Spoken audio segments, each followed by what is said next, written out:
Aditya Degree Colleges, leading companies low 10,000 plus placements with 13.5 lakhs highest package.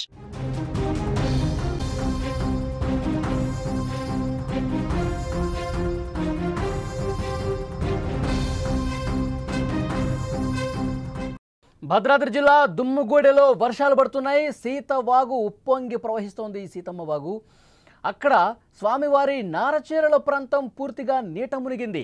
సగం వరకు సీతమ్మ విగ్రహం మునిగిపోయింది. నీటిలోనే స్వామివారి సింహాసనం కూడా మునిగిన పరిస్థితి ఉంది. భద్రాద్రి కొత్తగూడెం జిల్లాలో విస్తారంగా వర్షాలు కురుస్తున్నాయి. దుమ్ముగూడెం మండలంలో పడుతున్న వర్షాలకు వాగులు వంకలు ఉధృతంగా ప్రవహిస్తున్నాయి. సీతమ్మ వాగు పొంగడంతో పర్ణశాల రామాలయ ప్రాంతంలో ఉన్న స్వామివారి నారచీరల ప్రాంతం నీట మునిగింది. సీతమ్మ వారి విగ్రహం సగం వరకు నీట మునిగిన పరిస్థితి. స్వామివారి సింహాసనం కూడా నీటిలో తేలియాడుతున్నట్టు కనిపిస్తోంది. పవిత్ర గోదావరి నదీ తీరంలో సీతాలక్ష్మణ సమేతుడైన శ్రీరాముడు వెలసిన పుణ్యక్షేత్రం పర్ణశాల. వనవాసంలో ఆ సమయంలో చివరి 2.5 సంవత్సరాలు వర్షాకాలంలో ఇక్కడే గడిపినట్లు పురాణాలు కూడా చెప్తున్నాయి.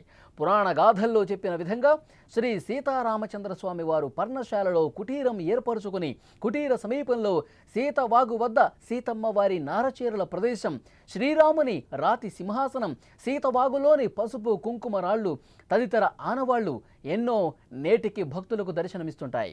సీతమ్మ వాగు ప్రత్యేక పరిస్థితుల్లో స్నానం ఆచరించుటకు తగిన నీటి సదుపాయాన్ని ఏర్పాటు చేయుటకు తమ్ముడు లక్ష్మణుణ్ణి ఆదేశించగా ఉత్తరం వైపు గుట్టకు లక్ష్మణుడు బాణాన్ని సంధించగా ఆ గుట్టకు రంధ్రం ఏర్పడి గుట్టలో నుంచి నీటి ప్రవాహం ఉద్భవించి పర్ణశాల వైపు నీళ్లు పారినట్టుగా అక్కడి శాస్త్రం చెప్తోంది. దానిని సీతవాగు అని పిలుస్తారు. ప్రస్తుతం ఆ సీతవాగు ఉగ్ర రూపం దాల్చడంతో ఈ కాలంలో ఇప్పుడు ఈ వనవాస కాలంగా గుర్తున్నటువంటి ప్రాచీన చిహ్నాలు పుణ్య ప్రాంతం నీటిలో మునిగిపోయి భక్తులకు దర్శనం లేకుండా పోయినటువంటి పరిస్థితి. అలాగే అక్కడి నారచీరల ప్రదేశం వద్ద ఏర్పాటైన కొన్ని చిన్న చిన్న దుకాణాలు కూడా పూర్తిగా నీట మునిగినటువంటి పరిస్థితి ఉంది. విజువల్స్లో మీరు చూస్తున్నారు. పర్ణశాల పూర్తిగా సీతమ్మ వాగు ఉధృతంగా పొంగి ప్రవహించడంతో అక్కడ సీతమ్మ వారి నారచీరల ప్రాంతం కూడా పూర్తిగా జలదిగ్బంధమైపోయి సీతమ్మ వారి విగ్రహం కూడా సగం వరకు మునిగిపోయినటువంటి పరిస్థితి కనిపిస్తోంది. అక్కడికి ఎవరు రాలేని పరిస్థితి ప్రస్తుతం కనిపిస్తుంది. అక్కడ ఉధృతంగా వాగు పొంగి ప్రవహించడంతో పర్ణశాల పూర్తిగా జలదిగ్బంధమైపోయి వాటర్లో మునిగిపోయినటువంటి దృశ్యాలే కనిపిస్తున్నాయి. అక్కడ పూర్తిగా పర్యాటక ప్రాంతం పూర్తిగా కూడా మునిగిపోయి అటు ఎవరూ కూడా రాలేని పరిస్థితి ఏర్పడింది. అక్కడ విగ్రహాలు కావచ్చు, పూర్తిగా ఆ ప్రాంతం మొత్తం కూడా పూర్తిగా జలదిగ్బంధంలో చిక్కున్నటువంటి సిచ్యువేషన్ మీరు చూస్తూ ఉన్నారు స్క్రీన్ మీద. భద్రాద్రి కొత్తగూడెంలో వర్షాలు విపరీతంగా కురుస్తున్న నేపథ్యంలో ఈ వర్షాలకు వాగులు వంకలు పొంగి ప్రవహిస్తున్నటువంటి నేపథ్యంలో ఈ పరిస్థితి అక్కడ కనిపిస్తుంది. గత కొన్ని రోజులుగా వర్షాలు పడతా ఉన్నాయి.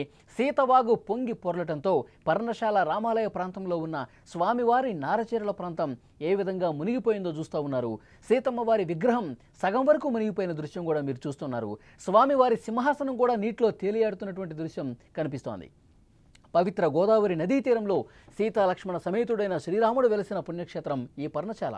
వనవాసంలో ఆ సమయంలో చివరి సమయంలో వనవాసం చేసేటువంటి సందర్భంగా లాస్ట్ 2 years వర్షాకాలంలో ఇక్కడే గడిపినట్లుగా కూడా పురాణాలు చెప్తున్నాయి. పురాణ గాథల్లో చెప్పిన విధంగా శ్రీ సీతారామచంద్ర స్వామి వారు పర్ణశాలలో కుటీరాన్ని ఏర్పాటు చేసుకున్నారు. దాని సమీపంలోనే సీతవాగు వద్ద సీతమ్మ వారి నారచీరల ప్రదేశం ఉంది. శ్రీరాముని రాతి సింహాసనం ఉంది. సీతవాగులోని పసుపు కుంకుమ రాళ్ళు ఇతర ఆనవాళ్లు ఎన్నో. ఇప్పుడు చాలామంది భక్తులు కూడా అక్కడికి వెళ్ళిన వాళ్ళు దర్శనం చేసుకుంటూ ఉంటారు. అయితే సీతమ్మ వాగు ప్రత్యేక పరిస్థితుల్లో స్నానం ఆచరించుటకు తగిన నీటి సదుపాయాన్ని ఏర్పాటు చేయుటకు లక్ష్మణుణ్ణి శ్రీరాముడు ఆదేశిస్తే ఉత్తరం వైపు అక్కడి నుంచి ఉత్తరం వైపు ఒక గుట్ట ఉంటుంది. ఆ గుట్టకి లక్ష్మణుడు బాణంతో కొట్టాడు. ఆ దెబ్బకి అక్కడ రంధ్రం ఏర్పడింది. ఆ గుట్టలో నుంచి నీటి ప్రవాహం ఉద్భవించి పర్ణశాల వైపు నీళ్లు పారినట్టుగా అక్కడ శాస్త్రం కూడా చెప్తోంది. దీన్నే సీతవాగు అంటారు. ఆ సీతవాగు ఇప్పుడు మీరు స్క్రీన్లో చూస్తూ ఉన్నారు. ఉగ్ర రూపం దాల్చింది. సీతవాగు పూర్తిగా అక్కడ వాగు పొంగి ప్రవహించడంతో మునిగిపోయిన పరిస్థితి. సీతమ్మ వారి విగ్రహం కావచ్చు, శ్రీరాముడి సింహాసనం కావచ్చు, అక్కడ పసుపు కుంకుమ రాళ్ళు కావచ్చు, అవన్నీ కూడా పూర్తిగా జలదిగ్బంధంలో చిక్కుకుని వాగు విపరీతంగా పొంగి ప్రవహించడంతో మునిగిపోయిన పరిస్థితి. భక్తులకు దర్శనం లేకుండా పోయింది. భక్తులు ఎవరొచ్చినా సరే ఈ సీత వాగుని దర్శించుకుంటారు. సీతమ్మ వాగుని దర్శించుకొని అక్కడ సీతారాముల విగ్రహాలు, సింహాసనాలు, పసుపు కుంకుమ రాళ్ళు, ఆ ప్రాంతం మొత్తం కూడా భక్తులతో నిండిపోయి కనిపించేది. కానీ ఇప్పుడు పరిస్థితి చూస్తుంటే వాగు ఉప్పొంగి ప్రవహించడంతో, ఎగువను కురుస్తున్నటువంటి భారీ వర్షాలకు వాగు పొంగి ప్రవహించడంతో పూర్తిగా అక్కడ ఉన్నటువంటి విగ్రహాలు, అక్కడ ఉన్నటువంటి పర్యాటక ప్రాంతం పూర్తిగా నీట మునిగి జలదిగ్బంధంలో చిక్కుకుని ఎవరూ కూడా ఒక్క భక్తుడు కూడా రాలేని పరిస్థితి ఏర్పడింది. విజువల్స్లో స్పష్టంగా మీరు ఆ దృశ్యాలు చూస్తున్నారు.